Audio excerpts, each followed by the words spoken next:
अंग्रेज इंडियन सब कॉन्टिनेंट में व्यापार करने आए थे। उन्होंने ग्रेजुअली इंडियन सब कॉन्टिनेंट में अपने ट्रेडिंग पोस्ट बनाए, शहर बनाए।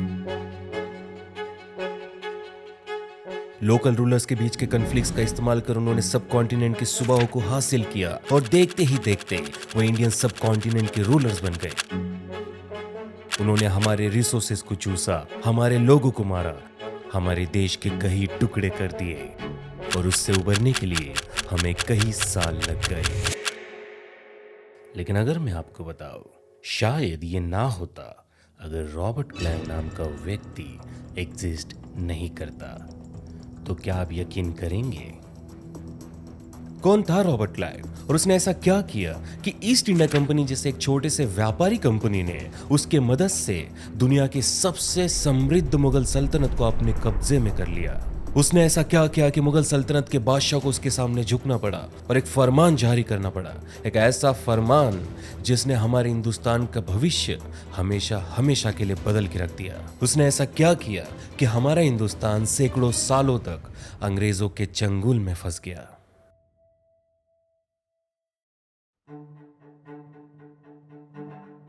सन 1601 में ईस्ट इंडिया कंपनी इंडोनेशिया आई थी मसालों का व्यापार करने, लेकिन जल्दी वे टेक्सटाइल ट्रेडिंग के अपॉर्चुनिटीज के लिए इंडियन सब कॉन्टिनेंट की ओर बढ़ गई। इस समय सब कॉन्टिनेंट में मुगल एम्पायर सबसे डोमिनेंट एम्पायर थी और एम्परर थे जहांगीर। ईस्ट इंडिया कंपनी ने जहांगीर के पास अपना मैसेंजर भेजा ताकि जहांगीर ईस्ट इंडिया कंपनी को सब कॉन्टिनेंट में व्यापार करने की इजाजत दे दे। जहांगीर ने परमिशन दी थी and this was quite common. इसके पहले भी यूरोपियन ट्रेडर्स मुगल एम्परर से परमिशन लेने आते थे। 17वीं सदी खत्म होते होते ईस्ट इंडिया कंपनी के कई फैक्ट्रीज इंडिया में बन गए, मुख्य तौर पर मुंबई, मद्रास और कलकत्ता। और ब्रिटिश इकलौते नहीं थे जिनके फैक्ट्रीज एंड ट्रेडिंग आउटपोस्ट थे इंडियन सब कॉन्टिनेंट में। उनके साथ पोर्तुगीज, डच, फ्रेंच और डैनिश व्यापारी कंपनियों के भी फैक्ट्रीज मौजूद थे। लेकिन इन यूरोपियन कंपनियों ने इंडियन सब कॉन्टिनेंट में केवल फैक्ट्रीज बिल्ड नहीं किए, दे आल्सो बिल्ट आर्मीज।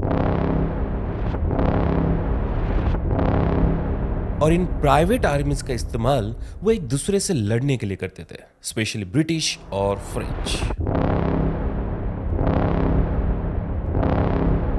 लेकिन जब 18वीं सदी की शुरुआत में मुगल सल्तनत के बादशाह औरंगजेब की मौत हुई तो हालात तेजी से बदलने लगे। मुगल सल्तनत के तहत आने वाले सूबा सल्तनत से अलग हो गए, जिस कारण सब कॉन्टिनेंट में डोमिनेंट पावर रखने वाली मुगल सल्तनत कमजोर पड़ गई। इन शॉर्ट, ऐसी एक सेंट्रल अथॉरिटी बची नहीं जो इन कंपनियों को चेक में रख सके। ये कंपनियां एक दूसरे से खुलेआम लड़ती थी, एक दूसरे के शिप्स बर्बाद करती थी, एक दूसरे के शहर सीज करते थे, आउटपोस्ट सीज करते थे। 1746 में फ्रेंच कंपनी ने ब्रिटिश ईस्ट इंडिया कंपनी के आउटपोस्ट मद्रास पर कब्जा कर लिया and something interesting happens here. Madras के ब्रिटिश एम्प्लॉइज को फ्रेंच फौज ने उनके खिलाफ हथियार ना उठाने का वादा करने का, लेकिन एक 24 साल का ब्रिटिश ईस्ट इंडिया कंपनी का क्लर्क इसके खिलाफ था। He was Robert Clive. Robert Clive company का एक मामूली क्लर्क फ्रेंच के आगे सरेंडर नहीं करना चाहता था, तो वो वहां से भाग निकला एक नजदीकी अन्य ब्रिटिश किले की ओर और वहां उसने कंपनी आर्मी ज्वाइन की, जबकि उसकी क्लर्क वाली पोस्ट उससे बड़ी थी। उसने वो ऐसा क्यों किया? क्योंकि उसे फ्रेंच कंपनी से बदला लेना था। He was that kind of guy और उसने वैसा किया भी। उसने मेजर स्ट्रिंगर लॉरेंस के साथ मिलकर फ्रेंच आउटपोस्ट पौंडीचेरी को घेर लिया। इवेंचुअली फ्रेंच और ब्रिटिश ने एक दूसरे को अपने अपने शहर लौटा दिए, लेकिन उनकी इंडियन सब कॉन्टिनेंट में इन्फ्लुएंस बढ़ाने की जंग जारी रही। जब भी किसी प्रोविंस में गद्दी की लड़ाई चलती तो ये यूरोपियन कंपनियां विरुद्ध पक्षों को ज्वाइन कर लेते। लेकिन ऐसा एक प्रोविंस था कर्नाटक। इस प्रोविंस में ब्रिटिशर्स का आउटपोस्ट था मद्रास और फ्रेंच का पौंडीचेरी। और इस प्रोविंस में जब कर्नाटक के नवाब चंदा साहिब और मोहम्मद अली खान वल्लजा के बीच गद्दी की लड़ाई चल रही थी, इन यूरोपियन कंपनियों ने विरुद्ध पक्षों को ज्वाइन कर लिया। ब्रिटिशर्स ने वेल एस्टैब्लिश मोहम्मद अली खान वल्लजा को सपोर्ट दिया और फ्रेंच ने चंदा साहिब को। 1751 में चंदा साहिब ने फ्रेंच फौज की मदद से त्रिचनपल्ली को घेर लिया, जहां पर त्रिचनपल्ली के किले में मोहम्मद अली खान वल्लजा मौजूद था। किले में वल्लजा के साथ कम सेना थी, जीत चंदा साहिब की मुट्ठी में थी। Now it was on British trading company कि वो वल्लजा को बचाए, और उन्होंने ये काम, you guessed it right, Robert Clive को दिया। Was really smart for his age. Robert Clive ने केवल 200 ब्रिटिश सोल्जर्स और 300 सिपाहियों के साथ चंदा साहिब के कैपिटल सिटी आरकोट पर हमला कर दिया और यह अटैक इतना सडन था कि किले में मौजूद चंदा साहिब की सेना भाग निकली। उन्हें लगा क्लाइव बहुत बड़ी सेना लेकर आया है। अपने कैपिटल सिटी ऑर्कॉट के सीज की खबर सुन चंदा साहिब को अपना घेरा त्रिचनपल्ली से कम कर ऑर्कॉट भेजना पड़ा। लेकिन क्लाइव ने कम सेना के बावजूद ऑर्कॉट को कई हफ्तों तक डिफेंड किया and he won without doing anything special. And Mohammed Ali Khan Wallajah Carnatic का नवाब बन गया with the support of British trading company. इस इवेंट के बारे में क्लाइव के बायोग्राफर लिखते हैं, आप इसे लक कह लीजिए, दुश्मनों की मूर्खता कह लीजिए, लेकिन इस जीत ने अंग्रेजों का करेज बढ़ा दिया, कॉन्फिडेंस बढ़ा दिया कि वे हथियार और फौज के दम पर कोई भी लड़ाई जीत सकते हैं। Just because of this battle जो ईस्ट इंडिया कंपनी एक 24-25 साल के कंपनी क्लर्क के मदद से जीते थे, जो इंग्लैंड के एक छोटे से गांव में पैदा हुआ था, जो दुकानदारों से हफ्ता वसूली किया करता था। उसके अंकल कहते हैं वो एक शॉर्ट टेम्पर्ड बच्चा था जो किसी को भी पीट देता था। He was a psychopath। और वो पैसे कमाने के लिए किसी भी हद तक जा सकता था और इसीलिए तो वो इंडिया आया था। अदरवाइज उसे इंडिया बिल्कुल भी पसंद नहीं था। He considered Indians indolent, luxurious, ignorant and cowardly। लेकिन उसे इंग्लैंड से बड़ी मोहब्बत थी और इसीलिए वो जल्द से जल्द इंग्लैंड लौटना चाहता था और इसीलिए वो अपने इंडिया में बनाए फॉर्च्यून के साथ इंग्लैंड लौट गया। उसकी कोई इच्छा नहीं थी इंडिया फिर से लौट आने की, लेकिन किस्मत ने रॉबर्ट क्लाइव के लिए कुछ और ही लिख रखा था। रॉबर्ट क्लाइव इंग्लैंड के पार्लियामेंट में एंटर करना चाहता था और उसने अपना सारा पैसा वहां डुबा दिया और 18 महीनों बाद वो फिर एक बार इंडिया आने वाले जहाज पर था। ये एक छोटा सा सहयोग था कि उसे इंडिया फिर से लौट कर आना पड़ा मजबूरन, लेकिन इस छोटे से सहयोग का परिणाम व्यापक था, क्योंकि अगर रॉबर्ट क्लाइव इंडिया नहीं लौटता तो लंदन के एक छोटे से बिल्डिंग में स्थित एक छोटी सी व्यापारी कंपनी दुनिया के सबसे समृद्ध मुगल सल्तनत से उनकी ताकत नहीं छीन पाती। क्योंकि जब रॉबर्ट क्लाइव इंडिया लौट रहा था तब सबकॉन्टिनेंट के सबसे अमीर एवं विकसित प्रोविंस के पॉलिटिक्स में उतल पुतल मचने लगी थी। It was Bengal. इस प्रोविंस में अंग्रेजों का एक ट्रेडिंग आउटपोस्ट था Calcutta.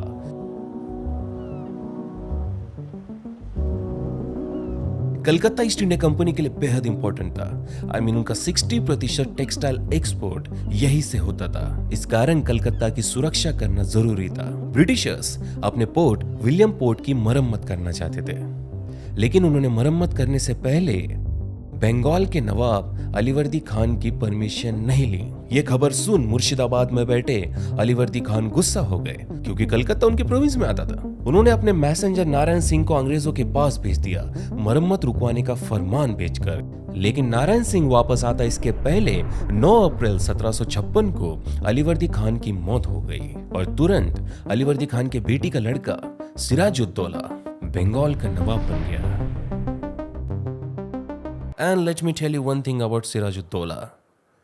He was a crazy man. जिस दिन वो बंगाल का नवाब बना उसी शाम उसने अपने मौसी घसीटी बेगम के संपत्ति को लूट लिया। वो गद्दी के सारे दावेदारों को बर्बाद करना चाहता था या फिर उन्हें खत्म कर देना चाहता था और इसीलिए वो अपने मौसेरे भाई को मारने हजारों की फौज के साथ पूर्णिया जा रहा था। उसे उसके नाना जी का मैसेंजर नारायण सिंह रास्ते में मिल गया जो कलकत्ता से लौट रहा था। उसने सिराज को बताया कि कलकत्ता के गवर्नर ने उसे कैद कर लिया था, अब उसे वहां से बेइज्जत करके भगा दिया गया है। And he literally said, These are not my words। हमारी क्या इज्जत रह गई?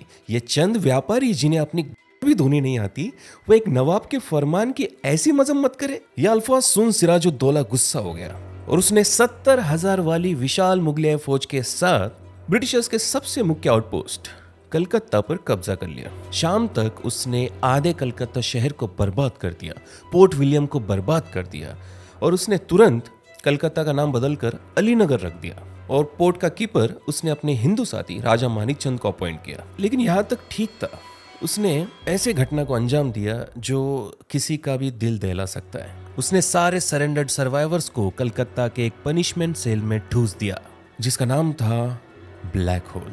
ये एक छोटा सा सेल था 14 बाय 18 फीट का, जिसमें एक छोटी सी खिड़की थी। यहाँ बेहद कम हवा आती थी और पानी ना के बराबर। इसमें रखे गए अंग्रेज और इंडियन सिपाहियों की संख्या कुछ हिस्टोरियन बताते हैं 64 थी। उनमें से 43 लोगों की सफोकेशन और हीट एग्जॉशन से मौत हो गई।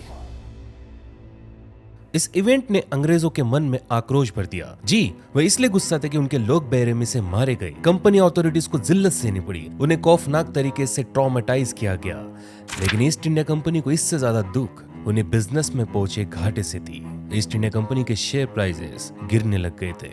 ईस्ट इंडिया कंपनी का सबसे मुख्य आउटपोस्ट विच वाज कलकत्ता, वो सिराज उद दौला के कब्जे में था और इससे उनके ट्रेड को, उनके बिजनेस को नुकसान पहुंच रहा था एंड ऑब्वियसली वो उसे वापस पाना चाहते थे। अब इसे तकदीर कह लीजिए या फिर कुदरत का मुकद्दर। रॉबर्ट क्लाइव इंग्लैंड से जस्ट कोरोमंडल कोस्ट के सेंट डेविड पोर्ट पर पहुंचा ही था कि उसे सिराज के कलकत्ता सीज की बात पता चली। हाउएवर कंपनी सिराज के साथ वॉर नहीं करना चाहती थी। It was to risky for them, क्योंकि अगर हार गए तो उन्हें सब कॉन्टिनेंट से शायद निकल भी जाना पड़ सकता था। It was to risky for them. लेकिन क्लाइव के पैसे बंगाल में इन्वेस्टेड थे, directly indirectly. It was his personal loss. उसने अपने पर्सनल लॉस के चलते कंपनी कमेटी को सिराज के खिलाफ अग्रेसिव अप्रोच लेने के लिए मना ही लिया। Instigated war to cover his personal loss and future profits. उसे पता था अगर ईस्ट इंडिया कंपनी बंगाल में ये वॉर जीतती है नवाब के खिलाफ, तो ईस्ट इंडिया कंपनी बंगाल में क्या ताकत हासिल कर सकती है, जस्ट लाइक कार्नेटिक। और इसीलिए तो उसने अपने फादर को खत में ये लिखा था, अगर मेरी अगली मुहिम कामयाब होती है तो मैं भविष्य में महान चीजें करने लायक बन जाऊंगा। He was that confident. He wanted war. 2 महीने बाद क्लाइव ने राजा मानिकचंद से कलकत्ता को हासिल कर लिया, लेकिन 2 हफ्ते बाद सिराज उद दौला 60,000 की मुगलिया फौज के साथ कलकत्ता की उत्तरी सीमा तक पहुंच गया। क्लाइव की फौज सिराज की फौज के सामने बेहद छोटी थी, लेकिन रॉबर्ट क्लाइव नैतिकता से नहीं लड़ता था। उसे युद्ध के नियमों में कोई दिलचस्पी नहीं थी और उसे युद्ध के दौरान सरप्राइज नाइट अटैक करना बेहद पसंद था।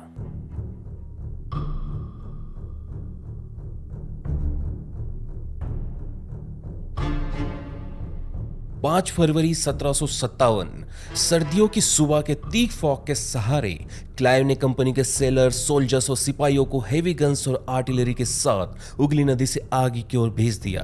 वे सुबह के 6 बजे तक सिराज के कैंप तक पहुंच गए और कैंप पर बंदूकें और तोपों के साथ फायरिंग करने लग गए। इस अचानक हुए हमले के कारण सिराज के कैंप में भगदड़ मच गई। मुगलिया फौज चिल्लाने लगी, भागने लगी, भगदड़ में एक दूसरे को कुचलने लगी और जब उन्हें अपनी बंदूकें मिली तो फौज में अंधाधुंध फायरिंग करने लगी। उन्हें तो पता भी नहीं था कि दुश्मन है कहाँ। सिराज के कैंप के हाथी घोड़े भगदड़ में भागने लगी और इस भगदड़ के सहारे क्लाइव की ब्रिटिश फौज बिना फायरिंग रोके सिराज के कैंप में घुस गई और 11 बजते बजते क्लाइव की फौज मराठा डीच के रास्ते से पोर्ट में वापस लौट आई। क्लाइव ने केवल अपने 57 लोग खोए और सिराज की फौज को तकरीबन 1500 लोग खोने पड़े, साथ ही में 600 घुड़सवार, सैकड़ों घोड़े और 4 हाथी। इस सरप्राइज नाइट अटैक ने सिराज उद दौला जैसे एक साइकोपैथिक व्यक्ति के मन में खौफ भर दिया। Now you know Robert Clive was a big psychopath. Siraj इतना डर गया था कि उसने अगले ही दिन ब्रिटिशर्स को पीस का न्योता भेज दिया। 9 फरवरी को treaty of Alinagar British company और सिराज उद दौला के बीच साइन की गई। इस ट्रीटी ने कंपनी के सारे डिमांड पूरे कर दिए, उनके सारे ट्रेडिंग प्रिविलेजेस, साथ ही में उनके गुड्स पर टैक्सेस की छूट। वे अब अपना पोर्ट रख सकते थे और उसकी मरम्मत भी कर सकते थे ऑफ कोर्स, और खुद का चालान भी एस्टैब्लिश कर सकते थे। All because of Robert Clive. It was Robert Clive जिसे कंपनी को डूबने नहीं देना था, क्योंकि उसके पैसे वहां इन्वेस्टेड थे। All that was happening was because of Robert Clive and is personal interest. और खुदा भी उस पर क्या मेहरबान था, क्योंकि उसे इस बैटल के बाद एक ऐसा ऑफर मिला जिसे रॉबर्ट क्लाइव जैसा लालची व्यक्ति तो कभी मना नहीं कर सकता था। यह ऑफर थी 320 करोड़ रुपए की, ओनली फॉर रॉबर्ट क्लाइव। और इस ऑफर के कारण एक जंग हुई और इस जंग के कारण इंडियन सब कॉन्टिनेंट में ब्रिटिश रूल का आगाज हुआ। It was the battle of Plassey.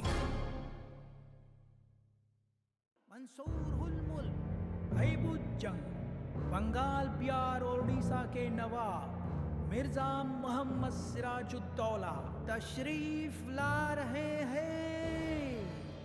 Alivardi Khan के मौत के बाद जब सिराज उद दौला जैसा साइकोपैथिक व्यक्ति बंगाल का नवाब बना तो कई लोग नाराज थे, स्पेशली उसका मंत्री दल, क्योंकि वो अपने मंत्री दल को डर में रखता था। सिराज के कजिन गुलाम हुसैन खान जो उस वक्त के स्कॉलर थे और सिराज के मंत्री दल का हिस्सा थे, वो कहते हैं सिराज एक बाइसेक्सुअल रेपिस्ट था, साइकोपाथ था। सिराज से सब नफरत करते थे। Persian, Bengali, Mughal, French, Dutch, English, किसी के पास सिराज के बारे में अच्छी बात करने के लिए कोई अल्फाज नहीं थे। सिराज की रेपुटेशन खराब थी, लेकिन सिराज की सबसे बड़ी गलती यह थी कि उसने बंगाल के बैंकर्स यानी जगत सेठ से भी पंगा ले रखा था। जगत सेठ एक मारवाड़ी जैन परिवार था जो बंगाल के सबसे अमीर लोग थे। वे बंगाल के बैंकर्स थे जो नवाबों को, इन ट्रेडिंग कंपनियों को, एम्परर्स को पैसे उधार पर देते थे। और इस परिवार के सबसे मुख्य व्यक्ति को जगत सेठ का टाइटल मुगलों ने ही दिया था। जगत सेठ इतने पावरफुल थे कि वे बंगाल के गद्दी पर किसी को बिठा भी सकते थे और उस गद्दी से उसे हटा भी सकते थे। सिराज उद दौला के नाना अलीवर्दी खान को गद्दी पाने के लिए जगत सेठ ने ही मदद की थी। अलीवर्दी खान के बेटे नहीं थे और उसने अपने बेटी के लड़के सिराज उद दौला को अपना वारिस बनाया था। और जब अलीवर्दी खान के मौत के बाद सिराज उद दौला बंगाल का नवाब बना तो उस वक्त के जगत सेठ यानी मेहताब राय चंद खुश नहीं थे, क्योंकि सिराज उससे जबरदस्ती पैसा लिया करता था। और तो और सिराज ने अपने चीफ कमांडर मीर जफर अली खान को नाराज कर दिया था। कलकत्ता के फॉल के बाद सिराज ने मीर जफर को कलकत्ता का पोर्ट कीपर ना बनाकर अपने हिंदू साथी राजा मानिकचंद को पोर्ट का कीपर बनाया, तो मीर जफर खुश नहीं था और अब मीर जफर बंगाल का नवाब बनना चाहता था, क्योंकि वो सिराज की 3/4 आर्मी को कंट्रोल करता था। He was the chief commander. Basically Siraj ud Daula को कोई पसंद नहीं करता था और उसे उसके मंत्री दल के लोग गद्दी से हटाना चाहते थे। लेकिन इतने बड़े सूबा के नवाब को गद्दी से हटाना क्या आसान था? बिल्कुल भी नहीं। इन कंस्पिरेटर्स में से किसी के पास वो कॉन्फिडेंस नहीं था कि वो सिराज उद दौला के खिलाफ जाए, because Siraj ud Daula was a crazy man, right? लेकिन जब रॉबर्ट क्लाइव ने सिराज उद दौला को कलकत्ता में हरा दिया तो इनके पास कॉन्फिडेंस आया और ये सारे कंस्पिरेटर्स रॉबर्ट क्लाइव के पास एक ऑफर लेके गए, जिसे रॉबर्ट क्लाइव जैसा व्यक्ति तो कभी मना नहीं कर सकता था। हिंदुस्तान के इतिहास में पहली बार हो रहा था कि कुछ हिंदुस्तानी सेठ एक प्राइवेट ट्रेडिंग कंपनी के साथ मिलकर, जिनकी खुद की प्राइवेट आर्मी थी, एक ऐसे शासन को उखाड़ फेंकने की साजिश रच रहे थे जो उनके व्यापार के लिए खतरा बन रहा था। लेकिन मैं आपको एक बात बता दूं, इन कंस्पिरेटर्स में से किसी का भी ये इंटेंशन नहीं था कि ब्रिटिश इंडिया में अपना रूल कायम करे। लेकिन उन्हें क्या पता था, उनकी इस छोटी सी साजिश के कारण अंग्रेज ही बंगाल के नवाब बन बैठेंगे। जगत सेठ और मीर जफर ने ईस्ट इंडिया कंपनी के सामने 4.5 मिलियन स्टर्लिंग पाउंड्स का ऑफर रखा, जो बंगाल का 2 साल का एनुअल रेवेन्यू था। आज की कैलकुलेशन में इट इज 600 मिलियन स्टर्लिंग, केवल सिराज को गद्दी से हटाने के लिए। साथ ही में वे 1,10,000 रुपए हर महीने कंपनी के ट्रूप्स को देने वाले थे और कलकत्ता की करीब कुछ जगहों की जमींदारी, खुद के कॉइन मिंट करने के राइट्स और आखिर में ड्यूटी फ्री ट्रेड्स। इस ऑफर में रॉबर्ट क्लाइव का हिस्सा था 2,34,000 पाउंड्स। मॉडर्न कैलकुलेशन किया जाए तो 30 मिलियन पाउंड्स यानी 320 करोड़ रुपए प्लस जागीर, जिससे उसे हर साल 27,000 पाउंड्स मिलने वाले थे, यानी 32 करोड़ रुपए। क्रेजी। अगर ये पैसा रॉबर्ट क्लाइव को मिलता तो वो इंग्लैंड के सबसे अमीर लोगों में शामिल हो जाता। फिर क्या था, जगत सेठ, मीर जफर और अन्य कंस्पिरेटर्स और ईस्ट इंडिया कंपनी और रॉबर्ट क्लाइव के बीच 4 जून को डील फाइनल हुई। सिराज उद दौला को इस कंस्पिरेसी की भनक तक नहीं लगी। सिराज और ईस्ट इंडिया कंपनी फिर एक बार वॉर पर थे। It was a battle of Plassey.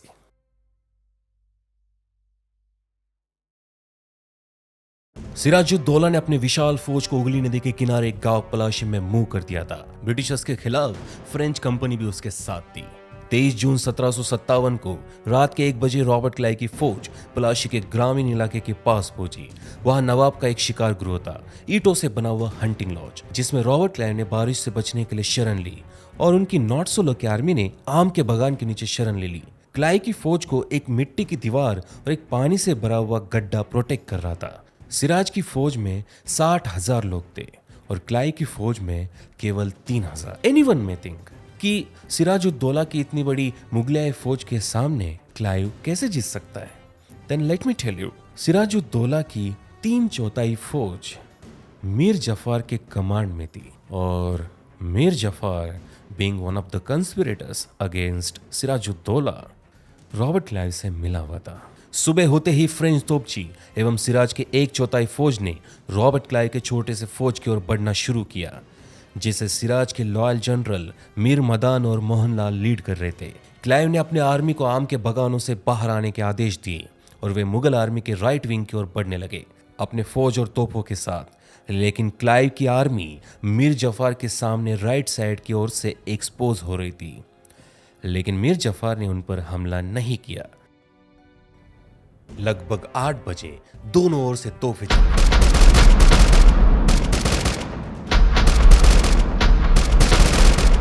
French तोपें अंग्रेजी तोपों से बेहतर थी और ब्रिटिश आर्मी को नुकसान होने लगा।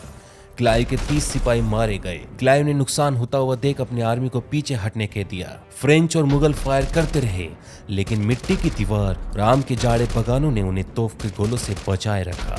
मुगलों की पोजीशन बेहतर थी। एक ऑफिसर ने ये ऑन रिकॉर्ड बताया था। क्लाइव ने उस वक्त ये कहा था, दिन में जितनी फाइट दे सकते हो दो, बाकी रात को अपने हथियार कंधे पर टांग कर कलकत्ता निकल जाएंगे। रॉबर्ट क्लाइव और उनकी आर्मी ये बैटल हार रही थी, लेकिन हर बार की तरह किस्मत ने रॉबर्ट क्लाइव का साथ दिया जब दोपहर में अचानक तेज बारिश गिरने लगी।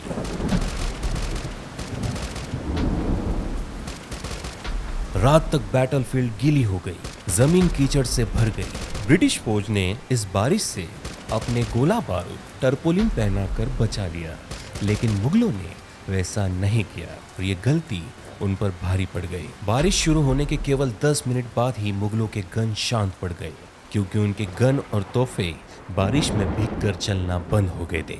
अंग्रेजों ने भी फायरिंग बंद कर दी थी। ये उनकी चाल थी। मुगल घुड़सवारी जनरल मीर मदान को लगा अंग्रेजों के भी गोला बारूद बारिश से बर्बाद हो गए होंगे। उसने अपने 5000 एलिट अफगानी घुड़सवारों को कंपनी आर्मी पर चार्ज करने कहा, लेकिन उसे क्या पता था युद्ध की आग अंगारों के ढेर के नीचे जीवित रखी गई थी। अंग्रेजों ने मीर मदार और उनके घुड़सवारों पर फायरिंग शुरू कर दी। तोपों के गोले चलाए और देखते ही देखते मुगलिया घुड़सवार मारे जाने लगे, जिसमें सिराज का जनरल मीर मदान भी शामिल था, जिसके पेट में तोप का गोला घुस गया था। मीर मदान सिराज का लॉयल जनरल था और उसकी मौत ने उसे चिंता में डाल दिया, क्योंकि दूसरी ओर मीर जफर अली खान अपने 3/4 आर्मी को एक जगह खड़ा कर कुछ भी नहीं कर रहा था। सिराज उद दौला मीर जफर के पास चला गया, उसके सामने गिड़गिड़ाने लगा, कहने लगा कि वो बैटल में हिस्सा ले। मीर जफर ने उसे झूठा मूठा भरोसा दिलाया कि वो बैटल में हिस्सा लेगा, लेकिन जब सिराज उद दौला अपने कैंप में लौट रहा था, उसे और एक कंस्पिरेटर राज दुर्लभ ने बताया कि वो सारे लोग रॉबर्ट क्लाइव से मिले हुए हैं, उसके लिए यही अच्छा होगा कि वो रिट्रीट कर ले। सिराज बैटल से पीछे हट गया और युद्ध भूमि से भाग निकला। यहाँ मुगल आर्मी अपने जनरल की मौत के बाद बैटलफील्ड छोड़ने लगी। धीरे धीरे ब्रिटिश आर्मी अबैंडन पोजीशंस लेने लगी और धीरे धीरे फ्रेंच एवं मुगल आर्मी रिट्रीट करने लगी और बैटलफील्ड से भाग निकली। Battle of Plassey east India company ने जीत ली थी।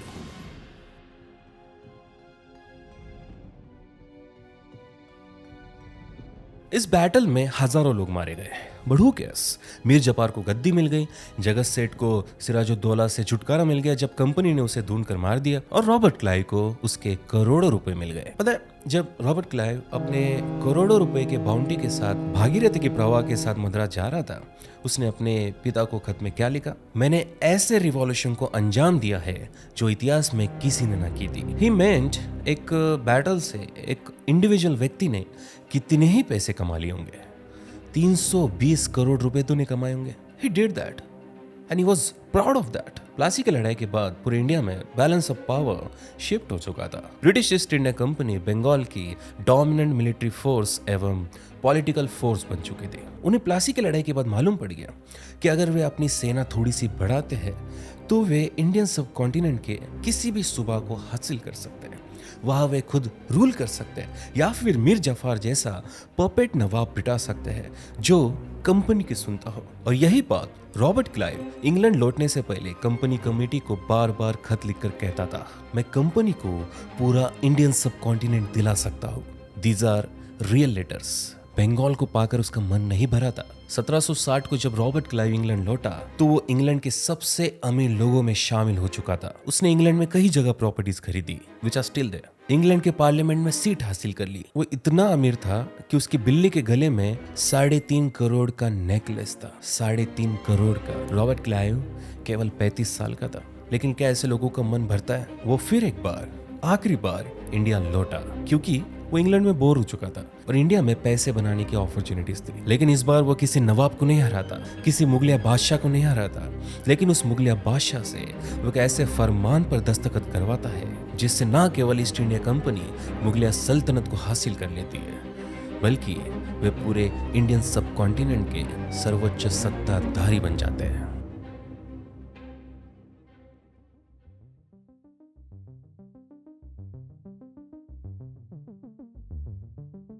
जब रॉबर्ट क्लाइव आखिरी बार इंडिया लौट रहा था तब बंगाल में फिर एक बार उथल पुथल मचने लगी थी। एज यू नो, बंगाल को कंपनी चलाती थी। मीर जफर केवल एक पपेट नवाब था जो उनकी सुनता था, but being a army general, Mir Zafar को शासन प्रणाली की कोई नॉलेज नहीं थी, तो कंपनी ने उसे हटाकर उसके जमाई मीर कासिम को बंगाल का नवाब बना दिया। But let me tell you one thing about Mir Qasim, उसे ब्रिटिशर्स से नफरत थी और वो कंपनी का इन्फ्लुएंस बंगाल में खत्म करना चाहता था। तो उसने क्रमली मुगल एम्पायर के भगोड़े बादशाह शाह आलम II और अवध के नवाब शुजा उद दौला के साथ मिलकर ग्रैंड मुगल अलायंस बनाई ईस्ट इंडिया कंपनी को बंगाल से बाहर निकाल फेंकने के लिए। This was their last chance. इस अलायंस की मदद से वे ईस्ट इंडिया कंपनी को शायद इंडियन सब कॉन्टिनेंट से बाहर निकाल फेंक सकते थे।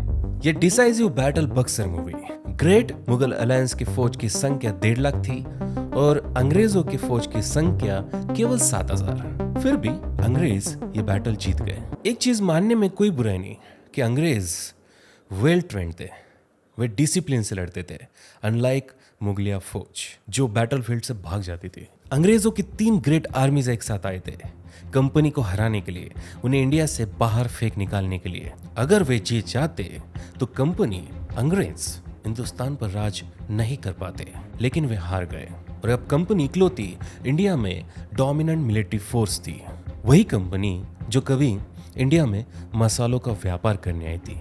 जो भी हो, इस बैटल ने इंडिया का मुकद्दर बदल दिया फॉर द बैड, क्योंकि फिर एक बार जब रॉबर्ट क्लाइव मद्रास पहुंचा तो उसे कंपनी को बक्सर में मिले जीत के बारे में पता चला कि बंगाल के साथ अब अवध भी कंपनी के जेब में है और मुगलिया बादशाह तो उनकी कठपुतली बनने को तैयार है।